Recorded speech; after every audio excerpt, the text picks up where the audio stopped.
On episode 98 of the Insurtech Geek podcast, we're talking about applying sports analytics to insurance with Paul Bessire from Coterie Insurance. The Insurtech Geek podcast, powered by JB Knowledge, is all about technology that's transforming and disrupting the insurance world. We'll be interviewing guests and doing deep dives into specific tech we see changing the industry. We're taking you on a journey through insurance tech, so enjoy the ride and geek out. All right. Welcome again. It is November.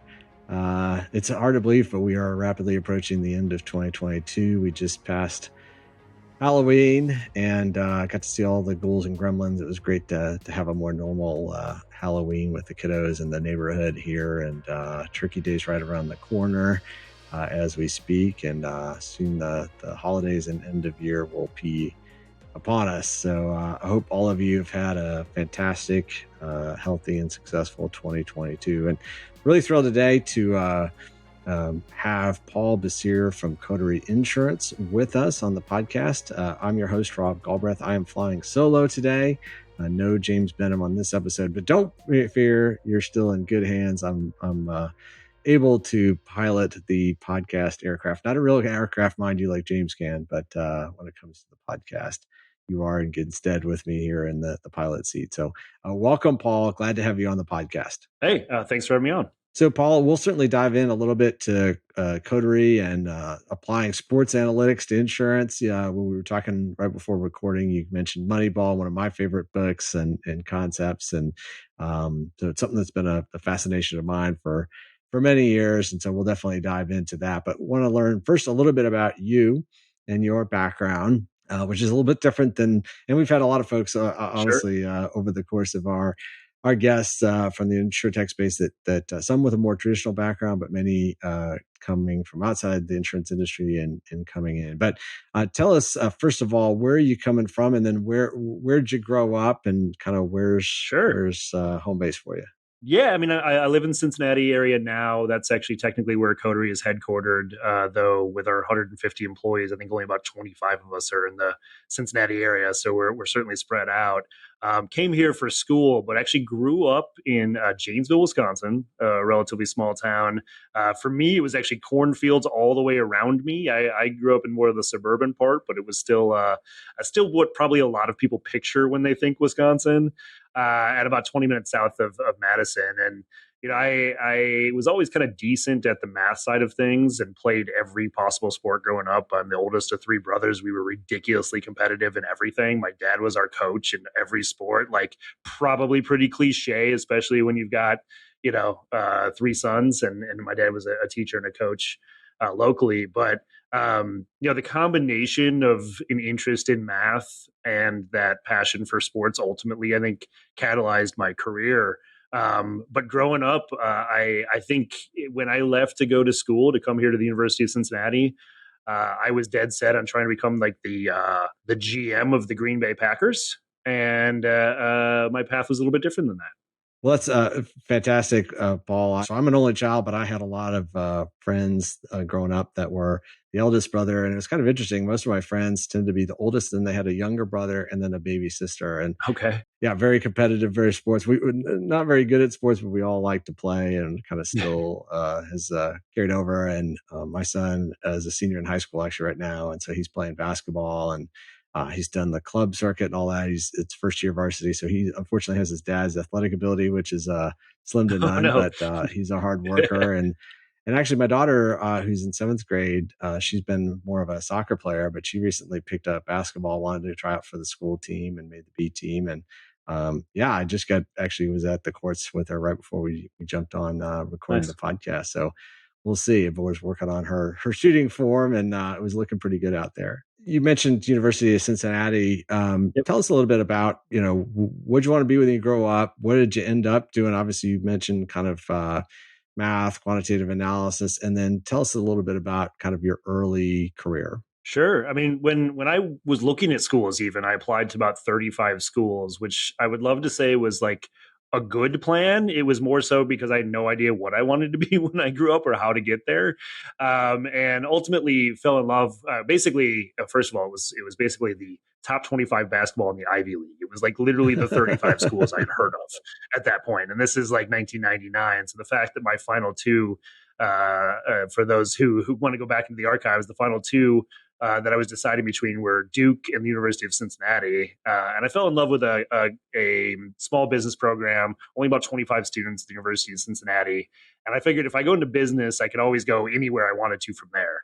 And throughout school, had an opportunity, and it's almost ironic at this point, had an opportunity with the University of Cincinnati to co-op. So every other, at that time, quarter, every 10 weeks, you would go from being in school to being at work professionally full time to back in school and school work. Something that's not totally unique to Cincinnati, but they're we are one of the schools at the forefront of the co-op program concept. And for literally every single quarter that I was on co-op, I worked for an insurance company. So I like to say that Coterie wasn't actually my first experience in insurance, but there was a 17-year gap between working for Western Southern Financial Group, which is core is life insurance, and then me ultimately joining Coterie about a little over a year and a half ago. But throughout school, while I was a finance major, while I was interested in math, that was basically what it felt like everybody else was telling me to do, or what the market told me to do, which may make sense. And I felt fairly opportunistic and fairly indecisive, so might as well just run with that. But it wasn't until I started getting into statistics and probability that I really found my passion. And my passion was trying to solve problems in an applied manner with data and technology. And the timing couldn't have been better. We talked about the Moneyball we've alluded to already in this conversation. Well, Moneyball was happening basically while I was in undergrad and grad school. So I didn't know it was occurring. It was one of those things where there were already people tapping into data and what we would now call analytics and predictive analytics and data science and all these buzzwords that didn't even exist at that time, that if you wrote them into Word would have a squiggly line underneath them 20 years ago. But we've invented them since. And I realized that not only was sports a good application of that, but in general, that's how I wanted to go about solving problems. And in all honesty, I'll be very frank, it was probably because I'm pretty lazy that I ultimately decided to go this path.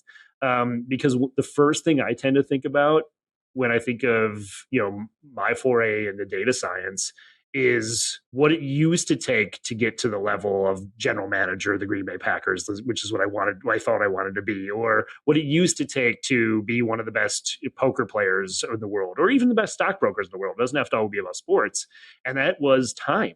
It took time and experience and reps, because there was no substitute for it back, up until the early 2000s. But once we got to both, Web 1 and 2.0, but we got to more of a technological revolution, in addition to, starting to acquire copious amounts of information and data, we started to figure out how to leverage it. And in all honesty, back in 2004-05, when I was ultimately graduating grad school, there were essentially two paths I could have gone to apply data and data analytics into the professional realm. And they're potentially two of the top few biggest consumers of data in the world, and that's sports and insurance. And in this case, it just so happened I was a little bit more passionate at that time about the sports world, which is ultimately ironic right now, because I feel like I've done enough in that space. And now I'm incredibly passionate and geeked out about working in the insurance space and trying to apply the same things that I learned over time in working in the sports world to now solving problems in the insurance space as well. So I definitely want to pick up on that thread, Paul, and tell us a little bit about the sports world and sports analytics, and Sure. What were the types of problems that you were trying to solve, and what were some of the techniques? And I know you had a range of different positions. You worked at Fox Sports, or even were CEO and co-founder of PredictionMachine.com. So really fascinated just kind of about your journey within the sports realm. Yeah, and I'll take one quick step back to identify when I made the decision to go from insurance to sports. And I didn't hate wearing a suit every day, but I was wearing a suit every day working at Western Southern, and really digging into the operations side and some of the more of the investment side. But I was also probably underutilized as a co-op or an intern.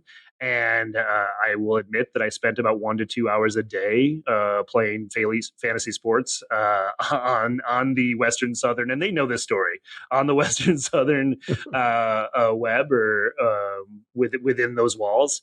And I sent a note to this company, whatifsports.com, which did sports simulation analysis, about potentially getting a unpaid internship. I would work from home. I was willing to do anything I could just to try to figure out like how could I apply data and technology to the sports world in a fun way, because that's the site that I was playing fantasy sports on.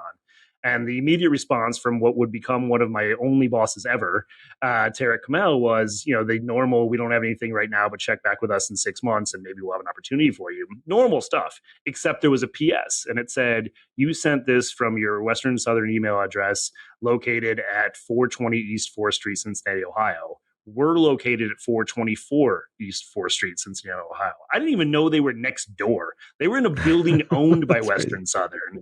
One thing led to another. I got the job and immediately jumped in and took over the responsibility of building simulation engines. So simulation to me is the best way to account for the interaction of variables.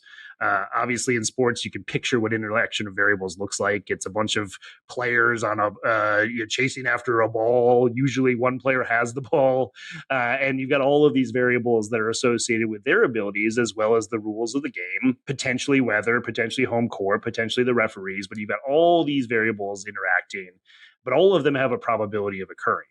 And then once you bring them all together, you can play out in what a projection of a game looks like.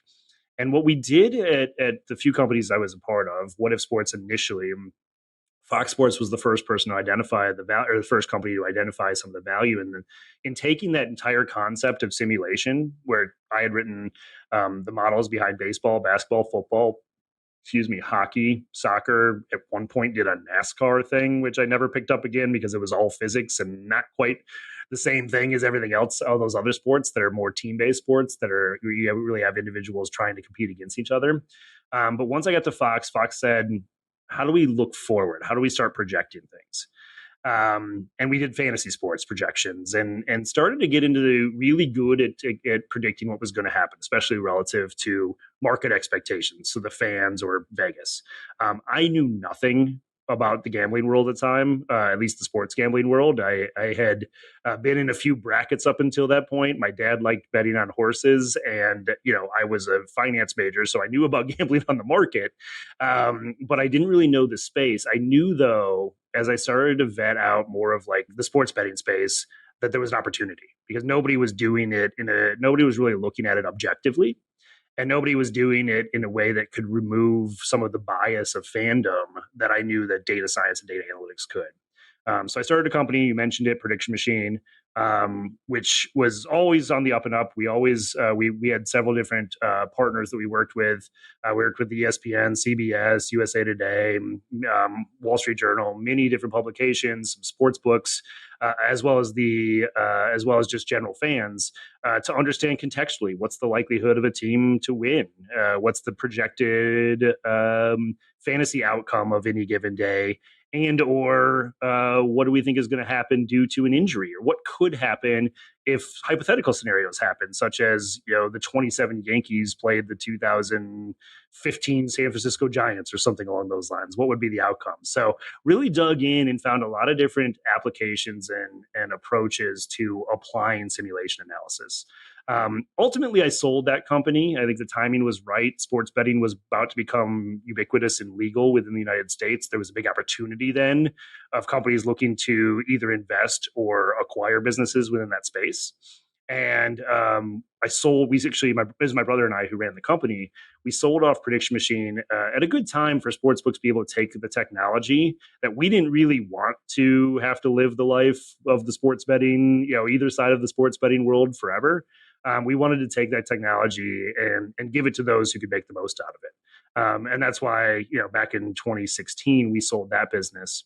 I continued on for a little while after that, doing some consulting, working with almost every team in the NFL, several teams in baseball, several universities and colleges, helping them make efficient decisions using data, which still doesn't sound like a story of someone who now runs data for an Insurtech startup, but it all ultimately really helped pave the way for me to be able to understand how to apply the existing data, technology, and use cases that we now find ourselves here at Coterie trying to solve every day. It's fascinating, and it's interesting, Paul, because so I've always been kind of a big sports fan, particularly growing up. I grew up in Michigan, so I'm a fan of all the Detroit Sure. teams, except I moved to San Antonio, as our loyal listeners know, and so I've been here in Texas for now almost 25 years. So I arrived a year before the Spurs got Tim Duncan, one of the Sure. first of 5 championships there. So definitely converted over to a Spurs fan, but still cheer for the Lions and the Red Wings and long suffering Tigers. And obviously life takes. I was gonna say sorry. Yeah, I know. Yeah, it. Life takes over. I had a family and I've kind of got away from it, but actually during the pandemic, I wasn't traveling as much, whatnot. So I've actually kind of rediscovered in some ways my sports fandom. And so I've been blown away at how intelligent now I need to be as a sports fan when we talk about kind of, expected goals in a hockey game or things like that. And obviously there's a lot of conversations about contract and is this guy worth the money or not worth the money, or how's this person going to project out? And rather than paying an athlete that's on the declining side of the aging curve, kind of investing in their younger when they're hitting their peak years and things like that. Growing up, I don't remember ever saying, well, was Isaiah Thomas worth his contract, or Joe Dumars, or how much does Bill Laimbeer make, right? Or it was just none of this. So it's fascinating that a lot of that sports analytics that you kind of talked about has now even grown into the casual conversations that fan has. Never mind even the fantasy or the betting side of it. So it is kind of fascinating just how data and analytics have trickled down even for those of us that are more on the casual side. So I'm really fascinated with how all this applies to the insurance. So you kind of mentioned joining Coterie. So tell us about that. You're the VP of data for Coterie currently. So Yep. How'd you find out about the opportunity, and what kind of lured you back over to the insurance side after being in sports for so many years? I do appreciate that you said back over, because it was a kind of seminal experience to have worked for Western Southern, now a Fortune 500 company. They love to rub it in. I still know some of the people there.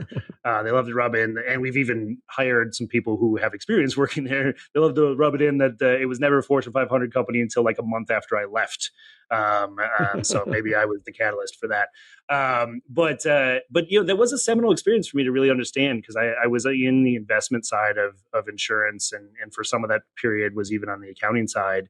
Really got to see how all of the dollars flowed through a business like that, and it was a tremendous experience for me to have as a college student, and one that ultimately also though led me to believe that that this industry was ripe for disruption. And I know that the sports industry overall is a multi-trillion-dollar market. And I know the sports betting industry is a multi-billion-dollar market. And there's a lot of disruption that has, to your point, and could occur within that. But I still think there's a bigger pie here within the insurance space. And I don't just mean that when it comes to dollars. What I was and forever will be chasing is the ability to change an industry, or to really have an impact, not myself necessarily only, but the day that I sold Prediction Machine, the head of editor-in-chief of ESPN.com, he's now since moved on, but he sent me a text message that said, "You changed the industry." And that was the coolest thing, the best thing that I ever could have happened within my career. And what happened with Coterie is that I was incredibly lucky to have been involved in sports when all of those transitions happened that you mentioned. I just happened to be part of it. So the timing for me was perfect. But I actually think that the timing, now I'm recognizing all of those same symptoms of the insurance space, especially on the commercial side. Personal has made a little bit more gain towards leveraging data appropriately. But on the commercial side, there's still such an opportunity to do a lot of the same things that just happened in sports that you alluded to, that I was a part of. and now apply them into this space. And I happen to have been very fortunate, not just from a timing perspective, but from a location perspective. I've known David McFarland, our CEO, Tim Metzner, one of the co-founders. I've known since before the Coterie days, before they came together to work in this space. And in the past, we had often talked about the opportunity to disrupt the space. And it was literally back in 2018 when I was doing some independent consulting that David and I got together at a coffee shop before he had even launched Coterie. And we mapped out what is now our 2-question quoting platform, even though we basically let that dream sit there for about 3 years before I actually came on board full time with Coterie. And saw that the opportunity was going to pay off. Because in all honesty, I didn't know enough about the insurance space to really get where Coterie was going to be in the market. And I had just built something from scratch more than once and wasn't necessarily excited about doing that again, especially with having to bootstrap initially and without funding secured. So I came onto Coterie to run our data team and to help build this 2-question quoting tool that we have about 2.5 years after the company started, but about 1.5 years ago, in relatively early 2021, when the timing was right for Coterie to make that leap into leveraging the types of data sources and information that we are now leveraging. So for our audience, tell us a little bit about Coterie to start with. Who's your target audience? You've mentioned the 2-question quote process. And what do you hope to accomplish? And then maybe you can tie in, how does your role and how do predictive analytics maybe tie to the mission and purpose of Coterie? Perfect. Yeah. So we function as like an MGA in the small commercial space. Our hyper focus is on the micro businesses. So 1 to 10 employees. In all honesty, I look at our data. 40% of all of our policies are sole proprietors. 2/3 are 1 or 2 employees. And 43% of them work out of their have a residential address as the home base for their business. So we're really trying to address a market that has exploded recently. We don't like to get excited or thank the pandemic for anything, but we were already in this space before 2020 happened, and just so happened that a lot of the businesses that we would generally target and want to insure individuals have decided to start up over the last several years. So it's been a fortunate space to be in as of late. And our focus is, today at least, we have business owner policies. So we do property and BPP. We do general liability, professional liability, or E&O. And we just launched work comp. And so we are focused on technically under 50 employees, but like I said, that micro is a space. And our goal is bringing speed, simplicity, and service to the market. And I would love to say that I'm really good at the service side of those things, but more of my job is the first 2 things, speed and simplicity.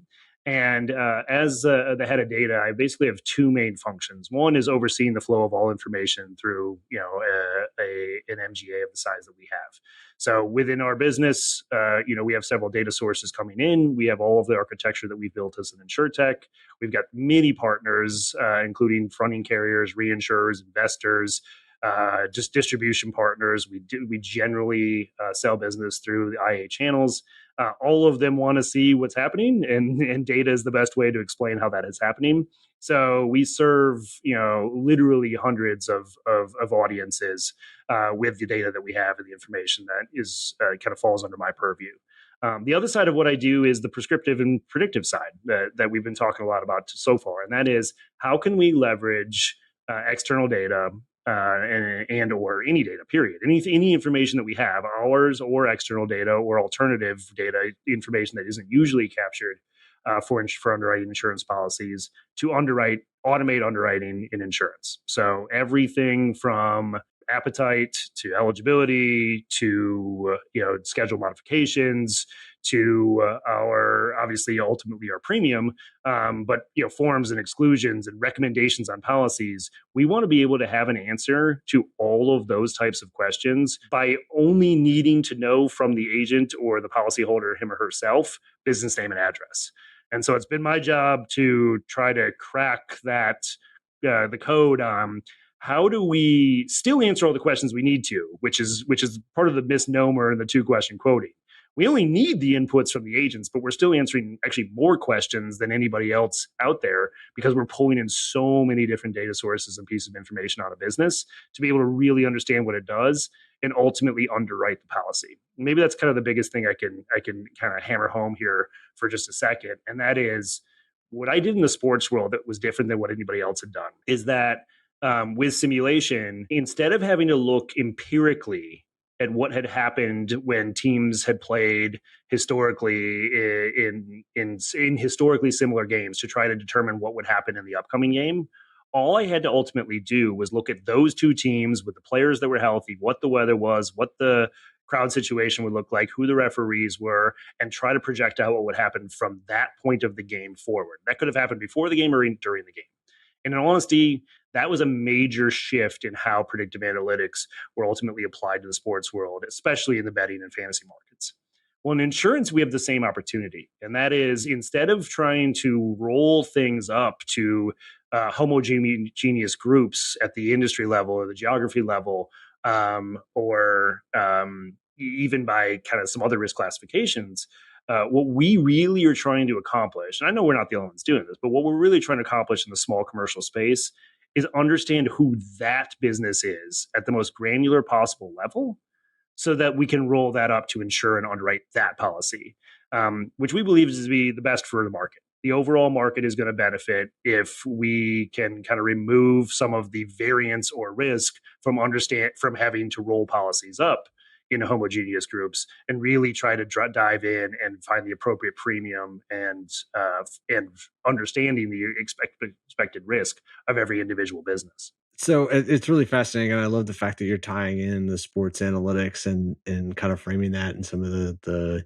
in some senses, right, similar challenges that you're facing on the insurance side, particularly with small commercial. And like you were saying about sports, you have a lot of small sample sizes, right? You don't have 3 to 5 years of the same players on the same team, right? Same weather conditions, all that. It's the same with a lot of these small businesses that you're saying, as opposed to more established businesses that probably have a loss run, that have a long track record where you can really leverage that and make a fairly good projection forward. Many of these businesses, myself included, right? It's like worked for corporate America for over 20 years. And then, after the pandemic, decided to make a leap, go out on my own, and I've been in business less than a year here. So it's like not nearly the same track record, right? And what I did previously is loosely tied to what I do now, but very, very different, right? And now asking you and the partner carriers, right, to make a prediction of what my business is going to look like going forward is just a very different proposition.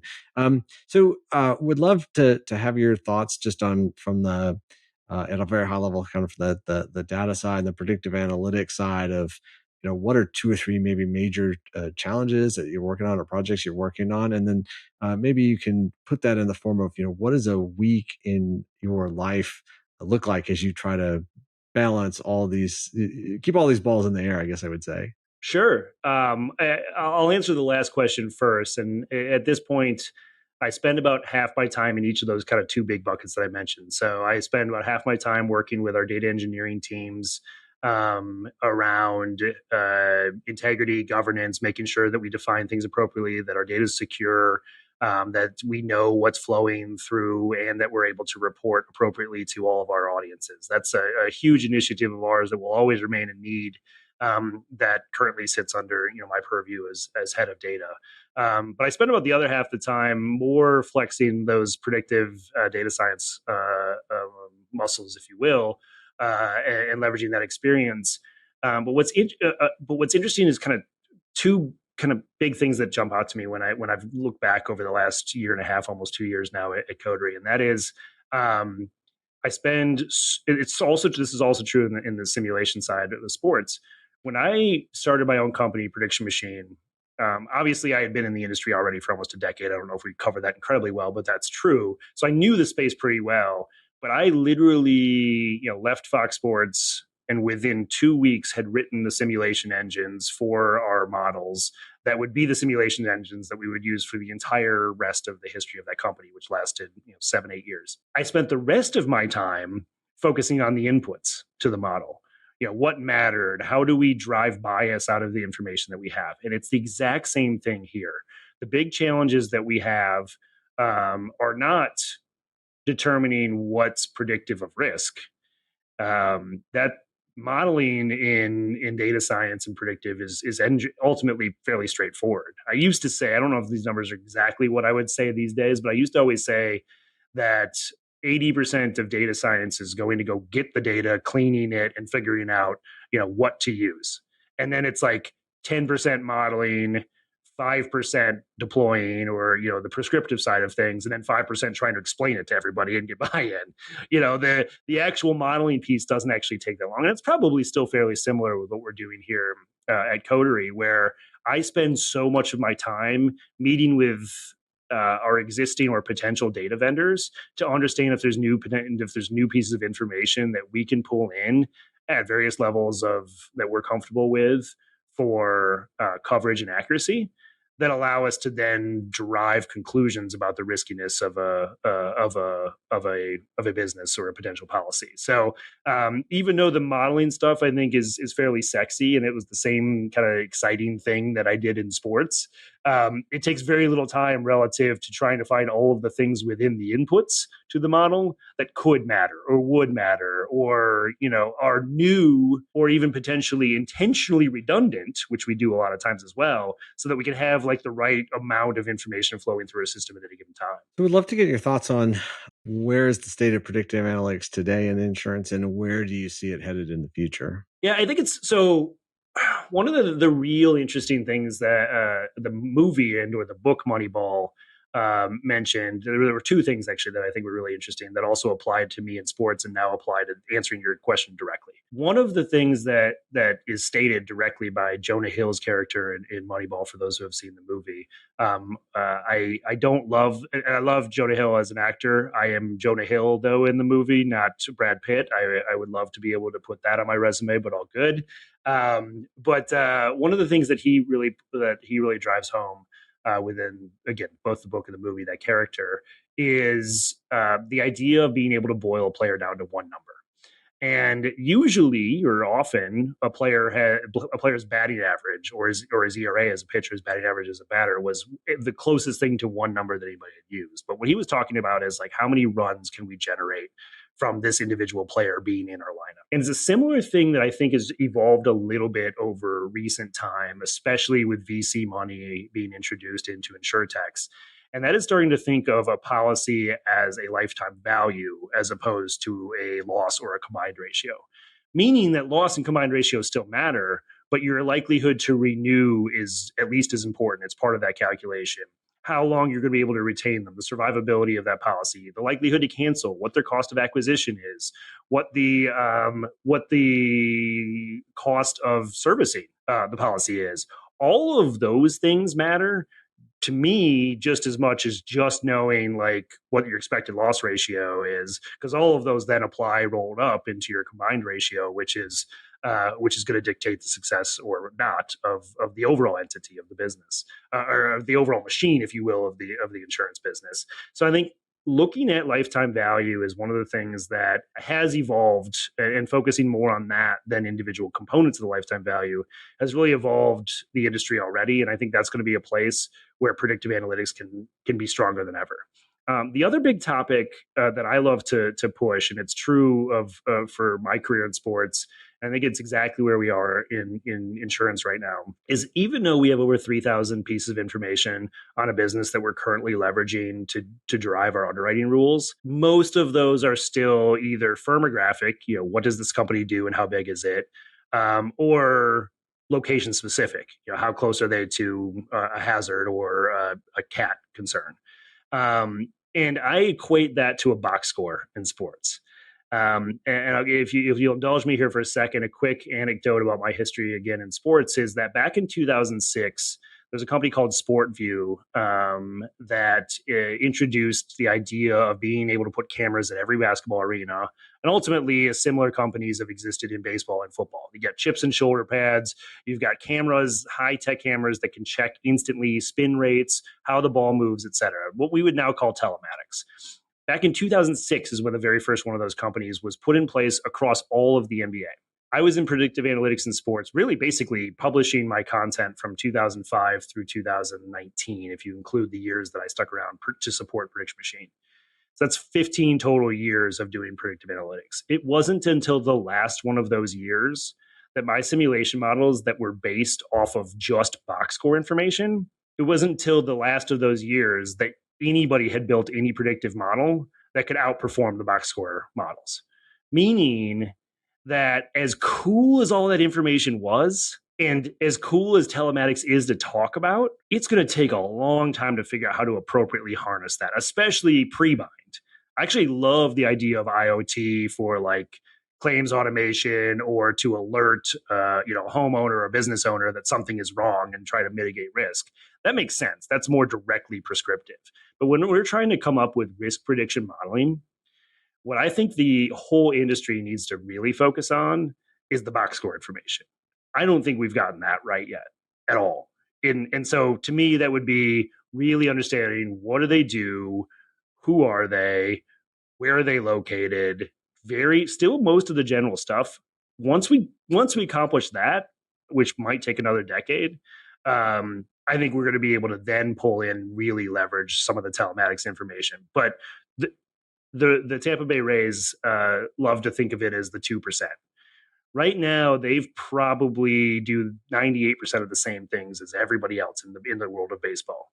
But it's that extra 2% that matters. Well, right now, I think that it's a much bigger range of improvement that we can make just with box score information before we get to that top 2%, which may be where telematics ultimately is the impact. So there's a lot of progress that we can make before each carrier, each MGA, or each new Insurtech can be differentiated by marginal gains. We have much bigger gains to make just by leveraging the information that's out there. Sounds like kind of a crawl, walk, run type of model, and Sure. We're still in the walking phase before we can really run. Totally agree. So, Paul, as we wrap up, what's next for Coterie, and where can we kind of expect growth and maybe some product innovation? I don't know if it's new products or expanding your geographic footprint, et cetera. What's next on the horizon, would you say, for the next 12 months that you can share with our audience?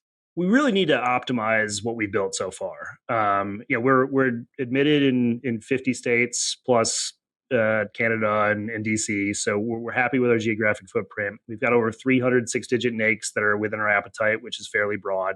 We're still going to be hyper focused on the small commercial space, but since we added work comp, we're going to move upstream a little bit. But when I focus on what I'm going to be doing in the innovation space, it's taking everything that I just mentioned and optimizing it. Because the idea of 2-question quoting is great. I think the experience is good.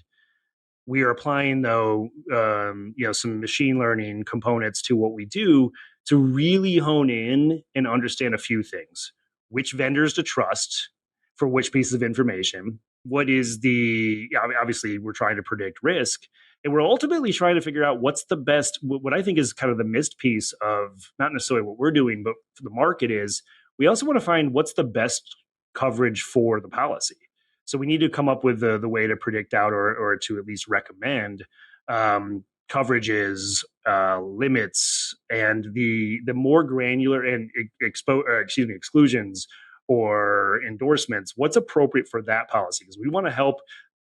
True innovation doesn't occur within the insurance space unless you get adoption from every party being the customer, the insured, the distribution engine, which is mostly us, and the risk-bearing entity. Because that's where something we truly believe in as an organization, we really need to get to a point where our recommendations, our inputs to the model are everybody's comfortable with, and our recommendations is something that people are trusting. And while we feel pretty comfortable that we've accomplished most of that, we will continue to hone in on adding data sources, training models, and really aiding all of the stakeholders, including our agents as distribution partners and the insured, really aiding them in understanding what they need and what the best products are for them. I'm so glad you mentioned recommendation engines. So we use them every day in our lives and we don't think about them, right? Netflix, Amazon, right?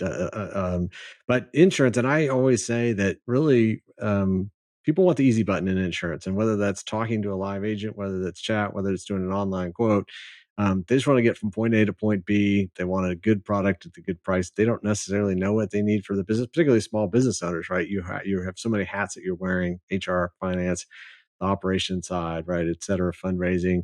Um, you don't want to spend a lot of time on it, yet obviously it's very important to you, and so you want to be secure. You want to make sure that you're covered. You have competitive rates, right, and your all your risks, right, all your exposures are covered. And so that type of recommendation engine, I know, would be very, very valuable to folks. And I've actually talked a little bit about recommendation engines in my Forestry newsletter, so I'll put a quick plug in there. So for those listeners that haven't checked it out yet, if they go to seetheforestreview.com, I've written a lot about AI and a little bit on recommendation engines, and I just think it's a fascinating subject. So don't want to go too far down the rabbit hole here, Paul. So really appreciate your time. Thrilled to have you with us. Where can folks reach out to you if they want to learn more, and where can they learn more about Coterie? Sure. CoterieInsurance.com is the website. We do understand that if you go to Coterie.com, you'll learn a lot about diapers, but less about insurance. So we recommend you go to CoterieInsurance.com. We have a pretty strong presence on LinkedIn. I also do individually. So you can find me, Paul Bessire, on LinkedIn for Coterie. But if you just go to Coterie's website, as I alluded to, or look for us on LinkedIn, you'll find me and many others of our about 150 person organization really interested and willing to answer any of your insurance questions. So would love to pick anybody's brain and or answer people's questions in this space. Fantastic. Well, it's such a pleasure to have you on, Paul. Thank you so much for joining us here today at the Insurtech Geek Podcast. Enjoyed it. Thanks, Rob. And thank you, audience members, for tuning in today to episode 98. We are closely approaching episode 100. We're really excited about that and thrilled to have Paul Bessire from Coterie Insurance with us today. Thank you all for tuning in and for listening and for being a loyal follower. Be sure to subscribe if you don't already to never miss a future episode. See you next time. This has been the Insurtech Geek Podcast, powered by JB Knowledge. That's jbknowledge.com. It's all about transforming and disrupting the insurance world. I've been your host, James Benham. That's jamesbenham.com with co-host Rob Galbraith. That's endofInsurance.com. Big thanks to Jim Greenlee, our podcast producer, Kara Dalton-Allero, our creative producer, and thank you for joining us today. We're taking you on a journey through insurance tech, so enjoy the ride and geek out. See you next time.